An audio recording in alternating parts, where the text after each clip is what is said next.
কেরালার মালাপ্পুরমে 15 বছরের এক অন্তঃসত্ত্বা হস্তিনী খিদের জ্বালায় থাকতে না পেরে খাবার খুঁজতে এক গ্রামে ঢুকেছিল। গ্রামের মানুষ খাবারের প্রলোভন দেখিয়ে একটি আনারসের মধ্যে বাজি পটকা পুড়ে দিয়ে খেতে দিয়েছিল হস্তিনীটিকে। সরল হস্তিনী মানুষকে বিশ্বাস করে সেটি খেয়ে ফেলেছিল। খাওয়া মাত্রই সেই বোম অন্তঃসত্ত্বার মুখের মধ্যেই ফেটে যায় এবং তার জিভগাল ছিন্ন ভিন্ন সাথে সাথেই। তখন সেই মানুষগুলো তাকে ঘিরে উল্লাস শুরু করলো। তীব্র যন্ত্রণা থেকে রেহাই পেতে পেটের মধ্যে বাচ্চাটিকে নিয়ে মহিলা হাতিটি যখন এদিক ওদিক ছোটাছুটি শুরু করলো, কেউ এগিয়ে এলো না। শেষে একটি নদী দেখতে পেয়ে নিজের জ্বালা কমাতে গর্ভবতীটি ঝাঁপ দিল তার মধ্যেই। সবাই তখন তিলে তিলে মরতে থাকা দৃশ্য দেখতে হাজির হয়েছিল।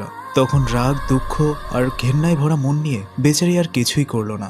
তারপর যখন বোঝে সে আর বাঁচবে না গর্ভস্থ সন্তানও, এইভাবে নদী মধ্যে দাঁড়িয়ে দাঁড়িয়ে সে মৃত্যুবরণ করে নীরবে। এই ভয়ঙ্কর হৃদয় বিদারক ঘটনাটি প্রকাশ করেছেন স্থানীয় ফরেস্ট অফিসার। তারা রেস্কিউ টিম নিয়ে যখন পৌঁছান, তখন হাতিটি কিছুতেই আর মানুষের কাছে আসার ভুল দ্বিতীয়বার করেনি। তার বিশ্বাস ভেঙে গিয়েছিল। দাঁড়িয়ে দাঁড়িয়ে মারা গিয়েছে সে, সবাইকে স্তম্ভিত করে। শুধু জলের মধ্যে দাঁড়িয়ে থাকতে থাকতেই ধীরে ধীরে ওখানেই মারা গেল সে। মারা গেল তার পেটের ভেতরে থাকা সন্তানটিও। ফরেস্ট অফিসার মোহন যখন সংবাদ মাধ্যমকে নিজের বিবৃতি দেন, সেটা শুনে স্তম্ভিত হয়ে গিয়েছিল সব সাংবাদিক। তিনি বলেছিলেন, ডাক্তার যখন হস্তিনীটির ময়নাতদন্ত করেন, তখন হস্তিনীটি 6 মাসের অন্তঃসত্ত্বা ছিল। কাপা গলায় আরও জানান যে হস্তিনীটির মধ্যে একটা সিক্সথ সেন্স কাজ করছিল। সে জানতো তার মৃত্যু আসন্ন। সুরসহ গোটা শরীর যখন রক্তময়, তখন সে তার সন্তানের কথা ভেবে চলে যায় নদীর জলে, যাতে সেই রক্তাক্ত জায়গায় পোকামাকড় না বসে। যতক্ষণ প্রাণ ছিল সে চেষ্টা করেছিল যাতে তার সন্তানের কষ্ট একটু হলেও কম হয়।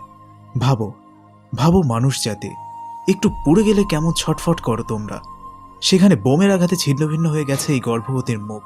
সে কতটা কষ্ট পেয়ে আর মানবজাতির উপর কতটা ঘেন্না নিয়ে মরেছে। মানুষ তো সবার থেকে শিক্ষিত বলে মনে করা হয়, আর তাছাড়া আমাদের ভারতবর্ষ কেরালার শিক্ষার হার সব থেকে বেশি। এই নরকীয় ঘটনার পর আজ আবারও একবার প্রমাণ হয়ে গেল, শুধুমাত্র পুঁথিগত শিক্ষা থাকলেই মানুষের মনুষ্যত্ব গড়ে ওঠে না।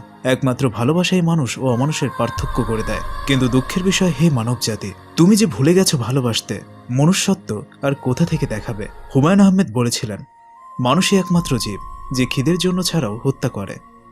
মা, তোমার কাছে ক্ষমা চাওয়ার মুখ নেই। মানুষ হয়ে জন্মেছে, এ বড় লজ্জা।